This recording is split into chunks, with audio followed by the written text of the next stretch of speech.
Hello students, today we discuss करते हैं salt from sea water से। प्रीवियस वीडियो हमने आपको बताया था, टाइप्स ऑफ रिएक्शंस बताई थी आपको।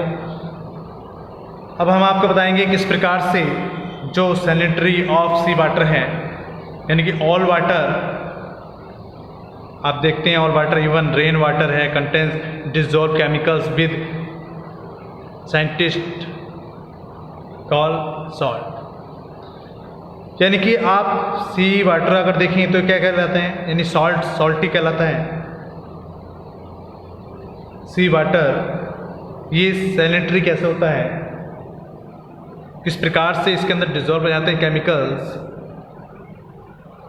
तो हमें पता है कि जो रिवर है आपकी या अदर वाटर जिनके अंदर प्रवाह होता है नदियों में, नालियों में, यानी कि लास्ट में जाके आपका वो किसमें, रिवर में, और रिवर से कहाँ पहुँच जाता है, सारा का सारा हमारे सी में पहुँच जाता है, यानी कि समुद्र में पहुँच जाता है। अब समुद्र में जो वाटर पहुँचता है, वाटर ही नहीं जाता, साथ साथ में उसके साथ क्या जाते हैं, बहुत सारे वेस्ट मटेरियल, केमिकल्स वाटर में फ्लो होते हैं। और किसके द्वारा, हमारे द्वारा, ह्यूमन्स के द्वारा, उनके होम से निकलने वाला, फैक्ट्रियों से, केमिकल फैक्ट्रियों से, इन सब से निकलने वाला जितने भी वेस्ट सब्सटेंसेस होते हैं, केमिकल्स होते हैं, रैपर होते हैं, वो कहाँ पर पहुँच जाते हैं, वाटर में फ्लो करते हुए रिवर के थ्रू।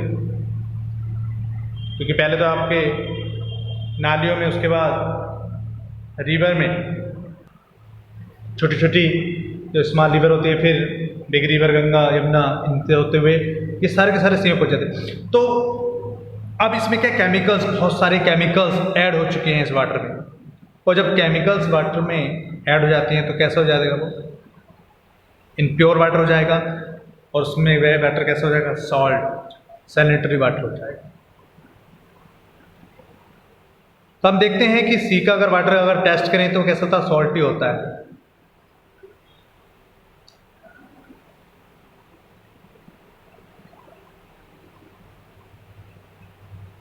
साथ ही साथ वाटर के अंदर अगर हम देखें तो नेचुरली सॉल्ट मिला हुआ होता है। नेचुरली क्या है, सॉल्ट होता है वाटर के अंदर। जो सी वाटर होता है उसके अंदर सॉल्ट होता है। अब जो ये बेस मेटेरियल होता है, ये क्या हो जाता है, नीचे बैठ जाते हैं।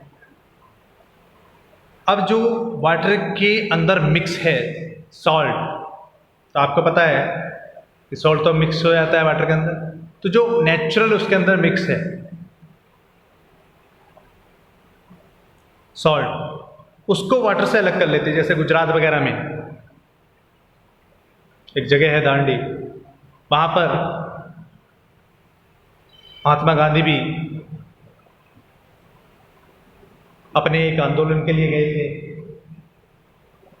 क्योंकि जो अंग्रेज थे उन्होंने नमक पर रोक लगा दी थी, कर लगा दिया था, तो उसको तोड़ने के लिए दांडी यात्रा करी थी, जो गुजरात में होता। तो यानी कि ये सोल्यूबल होता है किसके अंदर, सॉल्ट, वाटर के अंदर। जैसे आप गिलास में सॉल्ट डाल देते हो तो मिक्स हो जाता है। तो अब किस प्रकार से हम, यानी कि जो किनारे होते हैं तो वहाँ पर मेड़ बनाकर, नालियाँ बनाकर वाटर को रोका जाता है, फिर इवोपोर्शन के द्वारा वो वाटर कहाँ हो जाता है, सनलाइट के प्रेजेंस में इवोपोर्शन होने के बाद वाटर से वाष्प के रूप में सब उड़ जाता है, और क्या बचता है, हमारा सॉल्ट बचता है। तो स्टूडेंट्स, यानी कि हम ये कह सकते हैं, इसे समझेंगे, यानी all water even rain water contains dissolve chemical with, scientist को क्या कहते हैं, सॉल्ट कहलाते हैं। But not all water taste salty. The saltiness of sea water is more understandable when compared with the salt content of fresh lake water. So now the question arises, why is sea water salty? क्यों होता है salty? तो salty salts becomes concentrate in the sea because the sun's heat distills and vaporizes the pure water from the surface of the sea. जो pure water है वो surface पे होता हुआ क्या होता है? वेपोराइज हो जाता है। क्या होता है? वेपोराइज हो जाता है, जिसके कारण कैसा लगता है? सॉल्टी रहता है। वाटर कैसा रहता है? सॉल्टी रहता है। अब यही आप देखेंगे कि जब ये वेपर इवोपोरेशन होता है तो वाटर इवोपोरेशन के रूप में आपका स्काई में चला जाता है, फिर आपके इस प्रकार से समझ सकते हैं कंडेंसेशन, यानी कि आपने, या हम इस प्रकार से ड्रॉ कर सकते हैं, आपको समझाने की कोशिश करता हूं दिस टाइप से। अब ये क्या होता है? जो कलेक्ट वाटर हुआ, यानी कि सी में, नदियों में, समुद्र में जो वाटर है, अब वाटर कलेक्शन जो रिवर्स द्वारा आता है ये, जिसके साथ क्या मिल जाते हैं? प्रेसिपिटेशन भी मिल जाते हैं और अशुद्ध भी मिल जाती हैं, उसके साथ बहुत सारी चीज़ इसके अंदर साथ मिल जाते हैं। रिवर के द्वारा जो वाटर आ रहा है तो इवोपोरेशन होता है। इवोपोरेशन से क्या होगा? कंडेंसेशन होगा, संघनन होगा, बादल बनेंगे, फिर क्या होगा? रेन के रूप में ये नीचे आ जाता है। और ये क्या कहलाता है? हमारा वाटर साइकिल कहलाता है। क्या होता है? वाटर साइकिल कहलाता है। तो स्टूडेंट्स, वाटर साइकिल में अब जब रेनी सीजन होता है, रेनफॉल होती है, तो कुछ तो वाटर क्या हो जाता है? इवोपोरेशन हो जाता है, कुछ रिवर में चला जाता है, कुछ प्लांट द्वारा एब्जॉर्ब कर लिया जाता है, कुछ अंडरग्राउंड वाटर, अंडरग्राउंड यानी कि जो हमारी अर्थ है उसकी सरफेस से फिल्टर होता हुआ कहाँ पर हो जाता है? अंडरग्राउंड हो जाता है। तो ये वाटर का क्या होता है? साइकिल चलता रहता है। ठीक है, फिर हम उस अंडरग्राउंड वाटर को निकालते हैं, उसका यूज़ करते हैं, उसके बाद वह हमारे घरों से निकलता हुआ कहाँ पर पहुँचता है? नालों में, नालों से रिवर में, रिवर से कहाँ पर पहुँचता है भाई? सी में पहुँचता है। इसी प्रकार से प्लांट्स, जो प्लांट्स होते हैं वो क्या करते हैं? वाटर को एब्जॉर्ब करते हैं अपने रूट्स के द्वारा, जितनी उन्हें आवश्यकता होती है, नीड होती है, उनका यूज़ कर लेते हैं फोटोसिंथेसिस में, भोजन बनाने के लिए। जितना भी एक्स्ट्रा वाटर होता है वो क्या करते हैं? अपने लीव्स के द्वारा बाहर निकाल देते हैं। तभी आपने देखा होगा जब प्लांट्स के आसपास रहते हैं आप, तो वहाँ पर हमें जो एनवायरनमेंट रहता है वो कैसा? ज़्यादा ठंडा महसूस होता है। एक रूम की नॉर्मल रूम, जो नॉर्मल रूम होता है उसकी कंपेयर करें तो क्यों? क्योंकि वे क्या निकाल रहे हैं? वाटर को आउट कर रहे हैं, जो एक्स्ट्रा वाटर है। ठीक है, तो प्लांट्स के पहले यूज़ करेंगे, फिर जो एक्स्ट्रा वाटर होगा निकल जाएगा लीव्स द्वारा, फिर उसका कंडेंसेशन होगा। इसी प्रकार से सी वाटर का इवोपोरेशन होगा, कंडेंसेशन होगा, रिवर का इवोपोरेशन होगा, रिवर जो वाटर होता है उसका इवोपोरेशन होगा, कंडेंसेशन होगा, और ये वाटर साइकिल क्या होती है? हमारी चलती रहती है। यानी कि वाटर का यूज़ होता रहता है और ये इवोपोरेशन होता रहता है, फिर कंडेंसेशन होता है, फिर यूज़ होता है। ओके स्टूडेंट, तो दिस टाइप से हम समझ सकते हैं। तो जो सॉलिड होता है इसके अंदर मटेरियल, जो सॉल्ट होता है, उसको हम क्या कर लेते हैं? अलग कर लेते हैं। दिस टाइप से आपने देखा होगा। ठीक, क्योंकि ये इसमें जो वाटर की मात्रा होती है वो क्या होती है? इवोपोरेशन द्वारा समाप्त हो जाती है। इवोपोरेशन हो जाता है वाटर का, और क्या बचता है? सिर्फ सॉल्ट, और उसको क्या कर लेते हैं? एकत्र कर लेते हैं। ठीक है, कलेक्ट कर लेते हैं उस वाटर, उस सॉल्ट, जिसका हम क्या करते हैं? यूज़ करते हैं। ओके स्टूडेंट्स, तो इवोपोरेशन आपको समझ में आ गया होगा। अब आता है crystallisation. What is the crystallisation? Crystallisation में स्टूडेंट्स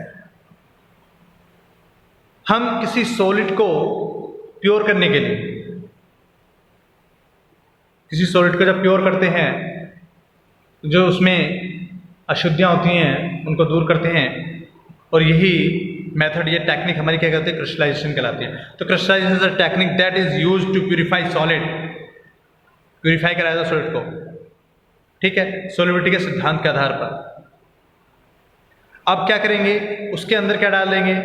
एक सबसे पहले क्या करेंगे? एक हॉट सोल्यूट लेते हैं लिक्विड रूप में, जिसके अंदर उसको डालेंगे। इसको सॉलिड को, और उसको सॉलिड को डाल देते हैं। अब क्या करेंगे, हीट करेंगे, वो उसमें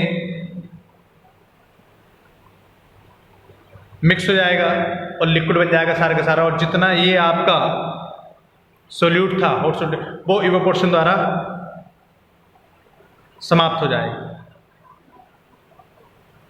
ठीक, और सिर्फ क्या बचेगा हमारा, सिर्फ और सिर्फ जो प्योर है वो इसके अंदर रह जाता है।